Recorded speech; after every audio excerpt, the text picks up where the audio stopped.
Good evening students, कैसे हो आप सभी।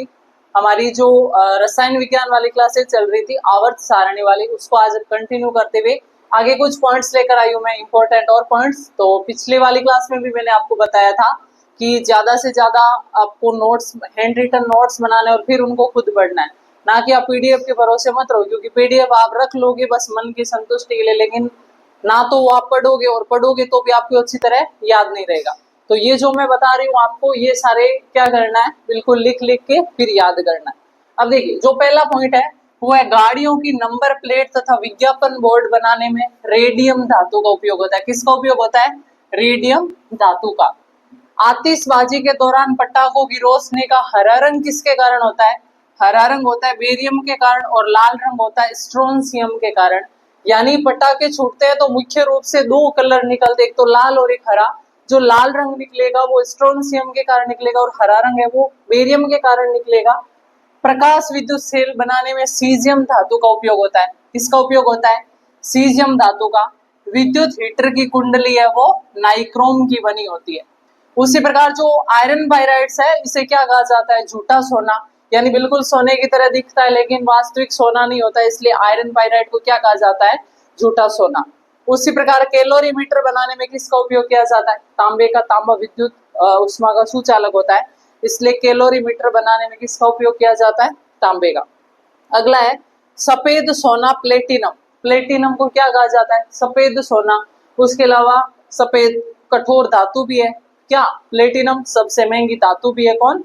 प्लेटिनम। उसके अलावा सर्वाधिक तन्य धातु। अब देखिए, तन्य का मतलब क्या है?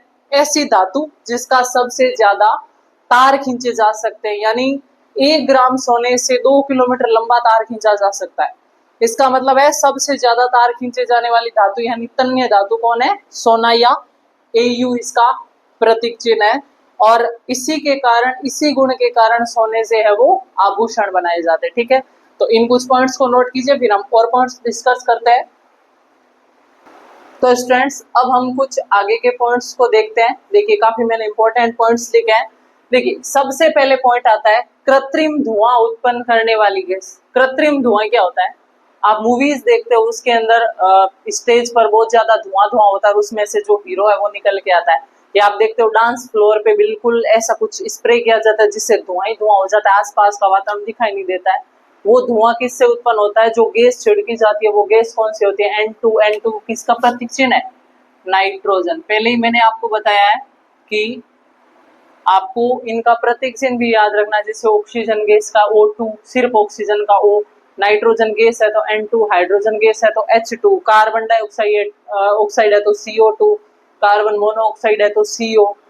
उसी प्रकार tungsten W, potassium K, phosphorus P, सोने को Au यानी औरम, चांदी को Ag यानी अर्जेंटम। यानी ये आपको सारे प्रतीक चिन्ह में साथ साथ में पॉइंट्स में लिख रही हूँ कोष्टक में, ताकि आपको याद रहे। ठीक है, अगला पॉइंट है तेलीय सामग्री के पैकिंग में प्रयुक्त गैस नाइट्रोजन। आप देखते हो नमकीन का पैकेट लाते हो, या मेनली देखो चिप्स, चिप्स के हम पैकेट लाते हैं 10 रुपए में, पैकेट इतना बड़ा लगता है लेकिन उसके अंदर ज्यादा क्या भरी रहती है? गैस भरी रहती है। चिप्स है वो थोड़ी सी रहती है। अब वो गैस क्यों भरती है? क्योंकि तेलीय सामग्री जैसे ही ऑक्सीजन की आर्द्रता के संपर्क में आती है वो खराब हो जाती है, तो उसको बचाने के लिए उस पैकिंग करते समय उसमें कौन सी गैस भर जाती है? नाइट्रोजन। आप देखते हो सर्दी के मौसम में वातावरण में आर्द्रता ज्यादा होती है, तो उस समय अगर आपने चिप्स के पैकेट को खोल के रख दिया या नमकीन को आपने खुला छोड़ दिया तो थोड़े टाइम में वो क्या होती है? बिल्कुल चिपचिपी होकर उसमें से तेल की गंध आने लगती है। तो इन सब से बचाव के लिए तेलीय सामग्री को जब पैकिंग किया जाता है तो उसके अंदर कौन सी गैस डाली जाती है? Nitrogen gas. अगला पॉइंट है आग लगाने वाली गैस। देखिए, 3 पॉइंट है, एक तो आग लगाने वाली, एक आग बुझाने वाली और एक खुद जलने वाली। आग लगाने वाली गैस O2 यानी ऑक्सीजन। किसको बोलेंगे? ऑक्सीजन को बोलेंगे। आग बुझाने वाली यानी कार्बन डाइऑक्साइड। किसे बोलेंगे? Carbon dioxide. और तीसरी है खुद जलने वाली गैस, ज्वलनशील प्रवृत्ति वाली गैस कौन सी होगी?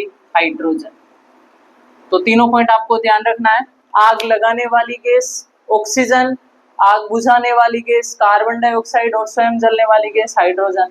आग लगाने वाली गैस ऑक्सीजन, आग बुझाने वाली आप देखते हो कहीं बिल्डिंगों के अंदर, किसी रूम के अंदर, गाड़ियों के अंदर आपको बिल्कुल छोटी सी लाल टंकी है वो लगाई हुई दिखती है। उस टंकी के अंदर कौन सी गैस होती है? कार्बन डाइऑक्साइड, जो आग बुझाने के लिए प्रयुक्त की जाती है। ठीक है, अगला पॉइंट है रूमिनेट या मार्स गैस। रूमिनेट बोलते हैं जो पशुओं का आमाशय होता है उसको, और पशुओं के आमाशय में जो अपशिष्ट पदार्थ गोबर बन के फिर निकलता है शरीर से बाहर, तो उस गोबर से जो गैस बनती है उसको हम गोबर गैस बोलते हैं, और रसायन की भाषा में उस गैस का नाम क्या होता है? CH4 यानी मेथेन बोलेंगे हम उसे। क्या बोलेंगे? मेथेन। इसलिए मेथेन को क्या कहा जाता है? रूमिनेट गैस या मार्स गैस। अगली है कोल्ड ड्रिंक्स में कौन सी गैस भरी जाती है? वही CO2 यानी कार्बन डाइऑक्साइड। Carbon dioxide.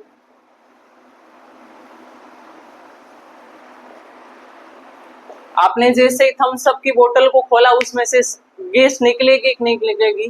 वो गैस कौन सी होती है? Carbon dioxide. अगली है विद्युत बल्ब के अंदर कौन सी गैस भरी जाती है? AR किसका प्रतीक है? आर्गन। किसका प्रतीक है? आर्गन।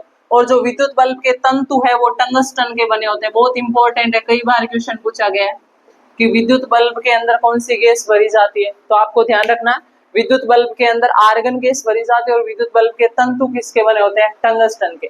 अब टंगस्टन धातु का गलनांक है वो बहुत ज्यादा होता है। गलनांक ज्यादा का मतलब है बहुत ज्यादा तापमान देंगे तभी वो पिघल पाएंगे, नॉर्मल टेम्परेचर से उस पर कोई फर्क नहीं पड़ता है। तो टंगस्टन का तंतु बनाने का क्या फायदा है कि बल्ब जलता है तो वो उसमें गर्म उत्पन्न होगी, उष्मा उत्पन्न होगी, और वो टंगस्टन ये जो तंतु है उसको गर्म करेगी। अगर ये कम गलनांक वाले तत्व से धातु से बना दिया जाए टंगस्टन, तो क्या होगा? वो पिघल कर खराब हो जाएगा तंतु। इसलिए टंगस्टन से तंतु को बनाने से फायदा ये होगा कि चाहे बल्ब कितना ही गर्म हो तंतु कभी भी गलेगा नहीं। ठीक है, तो टंगस्टन का गलनांक बहुत ज्यादा होता है। इसका प्रतीक चिन्ह इंपॉर्टेंट है, इसका प्रतीक चिन्ह होता है W। अगली है ट्यूबलाइट में कौन सी गैस भरी जाती है? तो ट्यूबलाइट में तो एक यही आर्गन, और साथ में इसमें क्या भरी जाती है? पारे की वाष्प। ध्यान रखना, बल्ब के अंदर गैस आर्गन, जबकि ट्यूबलाइट में आर्गन के साथ क्या भरी जाती है? पारे की वाष्प। एक पॉइंट देखिए, दो नाम सुना होगा आपने, एक होती है भाप अंगार गैस, एक होती है वायु अंगार गैस। रसायन प्रयोगशाला के अंदर काम आती है। कैसे? ये भाप अंगार गैस और वायु अंगार गैस दोनों के अंदर एक पॉइंट कॉमन है, इनके अंदर एक गैस होती है carbon monoxide, COCO। Capital C capital O ये किसका प्रतीक चिन्ह है? कार्बन मोनोऑक्साइड का। यानी एक गैस तो इन दोनों के अंदर ही कार्बन मोनोऑक्साइड होगी। अगर कार्बन मोनोऑक्साइड के साथ हाइड्रोजन है तो वो है भाप अंगार गैस, अगर कार्बन मोनोऑक्साइड के साथ नाइट्रोजन है तो वो है वायु अंगार गैस। कैसे याद रखोगे? आपको पता है नॉर्मली वायुमंडल के अंदर सबसे ज्यादा गैस कौन सी होती है? नाइट्रोजन। तो वायु अंगार में ध्यान रखना नाइट्रोजन आएगी, और भाप अंगार के अंदर H2 आएगी यानी हाइड्रोजन आएगी। इसके बाद अगला पॉइंट है ऑक्सीजन सिलेंडर के अंदर कौन सी गैस भरी जाती है? तो ऑक्सीजन सिलेंडर के अंदर मेनली तो ऑक्सीजन होगी, और साथ में कौन सी गैस होगी? हीलियम। ऑक्सीजन सिलेंडर, जैसे कोरोना में सबको नहीं पता था तो पता चल गया होगा कि वातावरण के अंदर ऑक्सीजन की कमी हो गई थी, कोरोना पेशेंट को ऑक्सीजन की बहुत ज्यादा दिक्कत थी, तो उनको श्वास लेने में तकलीफ हो रही थी क्योंकि उनके अंदर लंग्स के अंदर कोरोना वायरस के कारण इन्फेक्शन हो गया था। तब उनके शरीर में ऑक्सीजन का लेवल कम घटता ही जा रहा था। नॉर्मल जो वातावरण से ऑक्सीजन मिल रही है उससे उनके शरीर में पूर्ति नहीं हो रही थी, तो ऑक्सीजन सिलेंडर से मास्क वो लगा के उनको पंपिंग कर रही थे ऑक्सीजन। तो उस सिलेंडर के अंदर ऑक्सीजन तो होती है, साथ में कौन सी गैस होती है? हीलियम। हीलियम भरने का कारण क्या है? ऑक्सीजन ज्वलनशील प्रवृत्ति की गैस है, आग लगाने वाली गैस है, इसलिए उसकी ज्वलनशील प्रवृत्ति को कम करने के लिए साथ में कौन सी गैस भरी जाती है? हीलियम। तो ध्यान रखना ऑक्सीजन सिलेंडर में ऑक्सीजन होगी और साथ में कौन सी गैस होगी? हीलियम। He किसका प्रतीक चिन्ह है? हीलियम का। और O2 क्या है? ऑक्सीजन। उसी प्रकार जल के शुद्धिकरण में दो गैसें काम आती है, एक तो O3 है ओजोन गैस। हमारे वातावरण के ऊपर एक समताप मंडल की परत होती है, उस परत के अंदर ओजोन समताप मंडल होता है, उसमें ओजोन परत पाई जाती है। ये लाभदायक है क्योंकि ये सूर्य से आने वाली पराबैंगनी किरणों से जीवों की रक्षा करती है, एक सुरक्षा की परत बना लेती है, इसलिए इसे सुरक्षात्मक परत भी कहा जाता है। O3 यानी इसके अंदर 3 ऑक्सीजन के अणु हैं, एक ही तत्व के ज्यादा अणु बनकर कोई पदार्थ बनाए उसे अपर रूप कहा जाता है। तो ओजोन ऑक्सीजन का अपर रूप है, ये जल के शुद्धिकरण में काम आती है, उसी प्रकार वातावरण में पराबैंगनी किरणों से जीवों की रक्षा करती है। उसके अलावा दूसरी गैस जल शुद्धिकरण में काम आती है क्लोरीन, Cl2 किसका प्रतीक चिन्ह है? क्लोरीन का। ठीक है, मोस्ट इंपोर्टेंट क्वेश्चन कई बार एग्जाम आया, हंसाने वाली गैस या लाफिंग गैस, फॉर्मूला भी याद रखना है, नाम भी याद रखना है। इसका नाम है नाइट्रस ऑक्साइड। क्या नाम है? Nitrous oxide. और उसका फॉर्मूला क्या है? N2O। ध्यान रखना, 2 नाइट्रोजन है और 1 ऑक्सीजन है। NO2I, N3OI, NOI। तो आपको क्या याद रखना है? N2O, 2 नाइट्रोजन और 1 ऑक्सीजन, नाइट्रस ऑक्साइड। अगली है आंसू गैस, एसिटोक्लोरोफिनोन। इस गैस को याद रखना है, एसिटोक्लोरोफिनोन। आंसू गैस जब ज्यादा भगदड़ हो, भीड़ भाड़ हो, भीड़ कंट्रोल में ना आए, तो सैनिकों द्वारा एक गैस का छिड़काव किया जाता है जिससे आंखों में आंसू आने लगते हैं, कुछ दिखता नहीं है। तो भीड़ को कंट्रोल करने के लिए कौन सी गैस? एसिटोक्लोरोफिनोन या आंसू गैस। अगली है बेहोश करने वाली गैस, क्लोरोफॉर्म सूंघा दिया जाता है, CH-Cl3 इसका फॉर्मूला है। तो इसे क्या कहा जाता है? बेहोशी गैस। फिर आती है कृत्रिम वर्षा कराने वाली गैस। आप देखते हो मूवीज के अंदर एकदम से बरसात होने लगती है, होती है कि नहीं होती है? एकदम से बरसात कहाँ से आएगी? जैसे कोई प्रार्थना करे, हे भगवान बरसात दे दो, वो एक चमत्कार जैसा दर्शाया जाता है। या कहीं सॉन्ग चल रहा है, बीच में ही बरसात आने लगती है, तो वो एकदम से बरसात किसके कारण आएगी? नाइट्रोजन गैस का स्प्रे किया जाता है जिससे वो बरसात के रूप में आती है।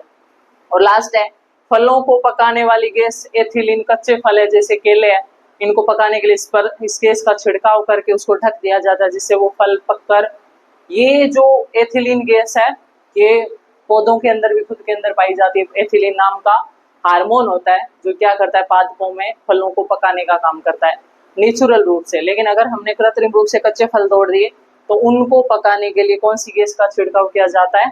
एथिलीन का। ठीक है, इन पॉइंट्स को नोट कर लीजिए आप।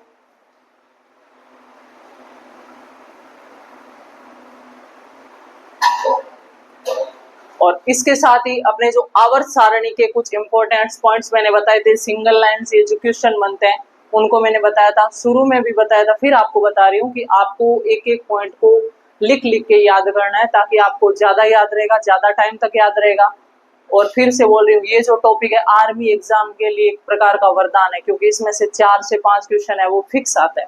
तो आर्मी के जितने भी स्टूडेंट हैं इस क्लास को देखना बिल्कुल भी ना भूले।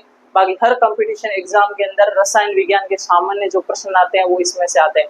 पीरियोडिक टेबल में से ये इंपॉर्टेंट क्वेश्चन बनता है। नेक्स्ट क्लास के अंदर हम रसायन विज्ञान के अन्य टॉपिकों को पढ़ेंगे। तो मिलते हैं नेक्स्ट क्लास के अंदर, तब तक के लिए थैंक यू सो मच।